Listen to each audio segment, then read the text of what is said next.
বান্দরবানের থানচি উপজেলায় জাতীয় হালনাগাদ ভোটার তালিকার অংশ হিসেবে নতুন ভোটারদের ছবি তোলার কার্যক্রম সফলভাবে সম্পন্ন হয়েছে। উপজেলা নির্বাচন কর্মকর্তা মোহাম্মদ আব্দুল হামিদ নিশ্চিত করেছেন যে চলতি বছরের নতুন ভোটার নিবন্ধনের প্রক্রিয়া যথাযথভাবে পরিচালিত হয়েছে। থানচি প্রতিনিধি অনুপম মার্মার প্রতিবেদনে থাকছে বিস্তারিত। 18 মার্চ সকাল 10টায় থানচি উপজেলার সদর ইউনিয়নে সমাপনী ছবি তোলার কার্যক্রমের উদ্বোধন করেন উপজেলা নির্বাহী কর্মকর্তা মোহাম্মদ আবদুল্লাহ আল ফয়সাল। উপজেলা নির্বাচন কার্যালয় সূত্রে জানা গেছে, চলতি বছর থানচি উপজেলায় মোট 1152 জন নতুন ভোটার আবেদন করেছেন। তবে 44 জনের কাগজপত্রে সামান্য ত্রুটি থাকায় আপাতত 1108 জনের ছবি তোলা হয়েছে। সংশোধিত কাগজপত্র জমা দেওয়ার পর বাকিদের আবেদন পর্যালোচনা করে গ্রহণ করা হবে।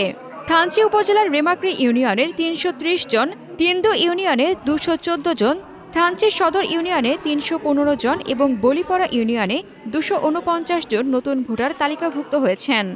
গত 13 মার্চ থেকে দুর্গম এলাকায় শুরু হওয়া এই কার্যক্রম 18 মার্চ থানচি সদর ইউনিয়নে শেষ হয়।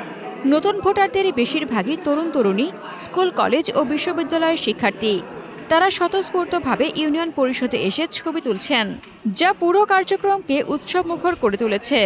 উপজেলা নির্বাচন কর্মকর্তা মোহাম্মদ আব্দুল হামিদ জানান, পবিত্র রমজান ও পাহাড়ি অঞ্চলের কঠিন যাতায়াত ব্যবস্থার কারণে শুরুতে কিছুটা শঙ্কা ছিল।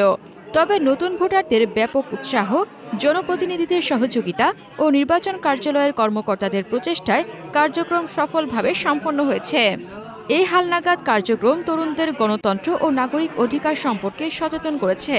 নির্বাচনী প্রক্রিয়ায় সক্রিয় অংশগ্রহণ নিশ্চিত করতে ভবিষ্যতেও এরকম কার্যক্রম আরও বিস্তৃত করা হবে।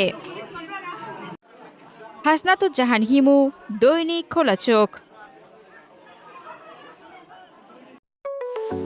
আপনার স্বপ্নের যাত্রা হোক ফ্লাই ইনফিনিটির সাথে।